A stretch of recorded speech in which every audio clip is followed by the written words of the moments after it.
राज्यभरातील शेतकऱ्यांसाठी आजच्या ठळक बातम्या व शेतकऱ्यांसाठी अतिशय महत्त्वाची व दिलासा देणारी बातमी आलेली आहे। सरसकट पैसे आता शेतकऱ्यांना मिळणार आहेत। आता जर पाहायला गेलं तर शेतकऱ्यांसाठी राज्य सरकारचा देखील अतिशय महत्त्वाचा निर्णय झालेला आहे। एकंदरीत जर पाहायला गेलं तर शेतकऱ्यांसाठी पीक विमा, कर्जमाफी, नुकसान भरपाई व अनुदानासंदर्भातील अतिशय महत्त्वाची बातमी आलेली आहे। जे शेतकरी मित्र व्हिडिओला शेवटपर्यंत पाहतील त्यांना सविस्तर बातम्या पाहायला मिळणार आहेत। त्यासाठी शेतकरी मित्रांनो व्हिडिओला शेवटपर्यंत पहा व चॅनलवरती जर नवीन आलेला असाल तर आताच खाली दिलेल्या पांढऱ्या कलरच्या सबस्क्राइब बटनला क्लिक करून या चॅनलला नक्की सबस्क्राइब करा, जेणेकरून तुम्हाला दररोज अशाच महत्त्वपूर्ण बातम्या या चॅनलवरती पाहायला मिळतील। पहिले शेतकऱ्यांसाठी महत्त्वाची बातमी, 26 जिल्ह्यातील शेतकऱ्यांना अतिवृष्टीची नुकसान भरपाई मिळणार। एकंदरीत जर पाहायला गेलं तर अतिवृष्टी, पूर, चक्रीवादळ यासारख्या नैसर्गिक आपत्तीमध्ये शेती पिकांचे नुकसान झाल्यास राज्य सरकारकडून पुढील हंगामासाठी निविष्ट अनुदान स्वरूपामध्ये शेतकऱ्यांना मदत देण्यात येते। त्यानुसार आता राज्यातील 26 जिल्ह्यातील शेतकऱ्यांच्या बँक खात्यावरती 3 हेक्टरच्या मर्यादेमध्ये नुकसान भरपाईचे पैसे जमा केले जाणार आहेत। त्यामुळे आता 26 जिल्ह्यातील शेतकऱ्यांना आर्थिक दिलासा मिळणार आहे व शेतकरी मित्रांनो या जिल्ह्यांची यादी देखील आपण पाहणार आहोत। त्यासाठी व्हिडिओला शेवटपर्यंत पहा। केवायसी अभावी अनेक शेतकरी नुकसान भरपाई अनुदानापासून वंचित, शेतकऱ्यांना केवायसी करण्याचे आव्हान। सध्या जर पाहायला गेलं तर राज्यातील अनेक जिल्ह्यातील शेतकऱ्यांच्या बँक खात्यावरती नुकसान भरपाईचे पैसे हे जमा होत आहेत। मात्र केवायसी अभावी अनेक शेतकरी नुकसान भरपाई अनुदानापासून वंचित आहेत। त्यामुळे शेतकऱ्यांना केवायसी करण्याचे आवाहन करण्यात आले आहे। ही केवायसी केली तर आता शेतकऱ्यांच्या बँक खात्यावरती नुकसान भरपाई अनुदानाची रक्कम ही जमा होणार आहे। ई पीक पाहणी अभावी शेतकरी मदतीपासून मुकणार, शेतकऱ्यांना तात्काळ आपल्या पिकांची ई पीक पाहणी करून घेण्याचे कृषी विभागाचे आव्हान। आता जर पाहायला गेलं तर शेतकऱ्यांनी ई पीक पाहणीची नोंद न केल्यास शेतकऱ्यांना विविध प्रकारच्या संकटांना तोंड देण्याची शक्यता नाकारता येत नाही। नोंद न केल्यास शासनाच्या विविध योजना, अनुदान वाटप, आपत्ती संबंधी मिळणाऱ्या अर्थसहाय्याला शेतकऱ्यांना मुकावे लागण्याची शक्यता आहे। त्यामुळे शेतकऱ्यांनी ई पीक पाहणी करावी असे आवाहन कृषी विभागाने शेतकऱ्यांना केले आहे। अखेर सोयाबीन कापूस अनुदान वाटपाला मंजुरी, 1593 कोटी रुपयांची तरतूद, शासन निर्णय निघाला। आता जर पाहायला गेलं तर शेतकऱ्यांची प्रतीक्षा संपलेली आहे। राज्य सरकारने कापूस सोयाबीन उत्पादक शेतकऱ्यांच्या अनुदानासाठी अखेर 1593 कोटी रुपये निधी वाटपाला मंजुरी दिली आहे। या संदर्भातील शासन निर्णय देखील प्रसिद्ध करण्यात आलेला असून आता शेतकऱ्यांना प्रति हेक्टरी 5000 रुपये 2 हेक्टरच्या मर्यादेमध्ये अनुदान देण्यात येणार आहे। सोयाबीन उत्पादक शेतकऱ्यांसाठी महत्त्वाची बातमी, केंद्र सरकार 90 दिवस हमीभावाने सोयाबीन खरेदी करणार, कृषी मंत्री धनंजय मुंडे यांची माहिती। आता जर पाहायला गेलं तर अनेक दिवसांपासून शेतकरी सोयाबीनला हमीभाव देण्याची मागणी करत होते। त्यानुसार आता केंद्र सरकार 90 दिवस हमीभावाने सोयाबीन खरेदी करणार असल्याची माहिती राज्याचे कृषी मंत्री धनंजय मुंडे यांनी दिली आहे। त्यानुसार आता सोयाबीन उत्पादक शेतकऱ्यांना दिलासा मिळाला आहे। आधार प्रमाणीकरणाअभावी शेतकरी कर्जमुक्तीपासून वंचित, सध्याची स्थिती।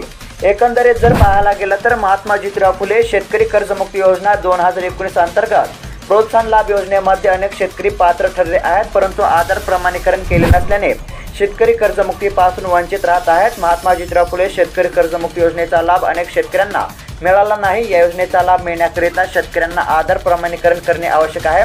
आधार प्रमाणीकरण केले तरच आता पात्र शेतकऱ्यांना प्रत्येकी 50,000 रुपयांच्या अनुदानाचा लाभ मिळणार आहे। नुकसानग्रस्त शेतकऱ्यांसाठी महत्त्वाची बातमी, पीक नुकसानीपोटी शेतकऱ्यांना हेक्टरी 13,600 रुपये भरपाई मिळणार, 3 हेक्टरपर्यंत मर्यादा। जर पाहायला गेलं तर पीक नुकसान झालेल्या शेतकऱ्यांना वाढीव दराने भरपाई मिळेल असे सरकारने स्पष्ट केले आहे। सध्या जर पाहायला गेलं तर कोरडवाहू पिकांसाठी हेक्टरी 13,600 रुपयांची मदत 3 हेक्टरच्या मर्यादेमध्ये आता नुकसानग्रस्त शेतकऱ्यांना देण्यात येणार आहे। शेतकऱ्यांसाठी दिलासा देणारी बातमी, 8 दिवसांमध्ये पूर्ण करा नुकसानीचे सॅम्पल सर्वे, कृषी मंत्र्यांच्या विमा कंपनी सूचना। आता जर सविस्तर पाहायला गेलं तर मागील काही दिवसांमध्ये झालेल्या सततच्या पावसाच्या पाण्यामुळे पिकांचे प्रचंड नुकसान झाले असून तातडीने त्याचे सॅम्पल सर्वे विमा कंपनी व कृषी विभागाने संयुक्तरित्या 8 दिवसांमध्ये पूर्ण करून त्यापुढील 15 दिवसांमध्ये शेतकऱ्यांना अतिवृष्टीमुळे झालेल्या नुकसानीचा अग्रिम पीक विमा मिळावा असे निर्देश राज्याचे कृषी मंत्री धनंजय मुंडे यांनी दिले आहेत। त्यानुसार आता लवकरच शेतकऱ्यांच्या बँक खात्यावरती पीक विम्याची रक्कम ही जमा होऊ शकते। सोयाबीन कापूस दरवाढीचा मुद्दा केंद्र सरकारकडे नेणार, उपमुख्यमंत्री अजित पवार यांचे तुपकरांना आश्वासन। जर पाहायला गेलं तर सिंदखेड राजा येथे शेतकरी नेते रविकांत तुपकर यांनी अन्नत्याग आंदोलन सुरू केले होते। हे आंदोलन सोडवताना मागण्यांवर चर्चेसाठी पवार यांच्या अध्यक्षतेखाली मुंबईमध्ये बैठक घेण्याचे आश्वासन दिले होते। त्याचबरोबर सोयाबीन कापूस दरवाढीचा मुद्दा केंद्र सरकारकडे नेणार असल्याचे देखील उपमुख्यमंत्री अजित पवार यांनी आश्वासन दिले आहे।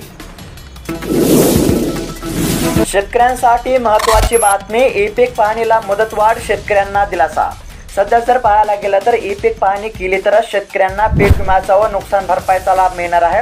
राज्यामध्ये बहुतेक ठिकाणी मुसळधार पावसामुळे शेतकरी स्तरावरील ई-पीक पाहणी विहित मुदतीमध्ये पूर्ण झाली नाही असे निदर्शनास आले आहे। त्यामुळे आता शेतकऱ्यांना ई-पीक पाहणी करण्यासाठी 23 सप्टेंबरपर्यंत मुदतवाढ देण्यात आलेली आहे। त्यामुळे शेतकऱ्यांना दिलासा मिळाला आहे।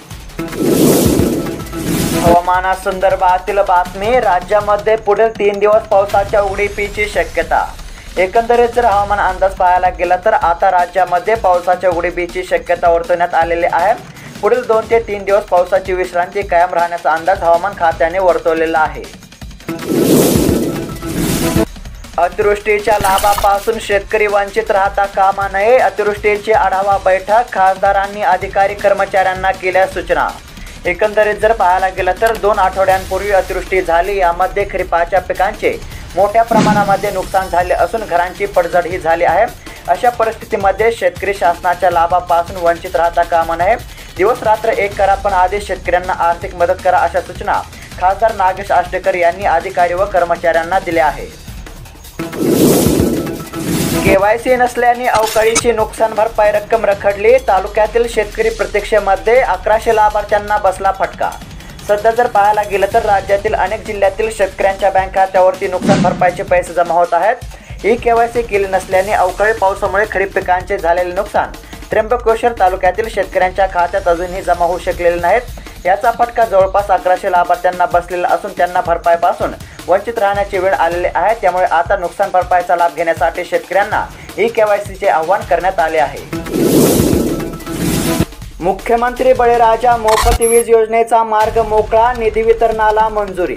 जर पाहायला गेलं तर यंदा या अनुदानाची 5785 कोटी आणि पुरवणी मागणीतील 2750 कोटी अशी एकूण 8434 कोटी रुपये इतकी तरतूद महावितरण कंपनीसाठी करण्यात आली आहे।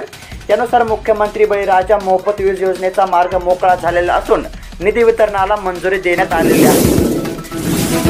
बाजारामध्ये सोयाबीन दर 4700 रुपयांवर, यंदा हमी भावाचा टप्पा ओलांडणार, बाजारामध्ये आवक ही वाढते, नव्या हंगामावर सध्या लक्ष। एकंदरीत जर पाहायला गेलं तर मागील काही दिवसांपासून सोयाबीनचे दर वाढू लागलेले आहेत। अशातच अनेक बाजार समित्यांमध्ये सोयाबीनचे दर कमाल 4680 रुपये प्रति क्विंटलपर्यंत पोहोचलेले आहेत। त्यामुळे येत्या काही दिवसांमध्ये सोयाबीनचे दर हमी भावाचा टप्पा ओलांडण्याची शक्यता वाढलेली आहे। दरामध्ये वाढ होत असल्याने बाजार समित्यांमध्ये सोयाबीनची आवक ही काहीशी वाढत असल्याचे सध्या पाहायला मिळत आहे।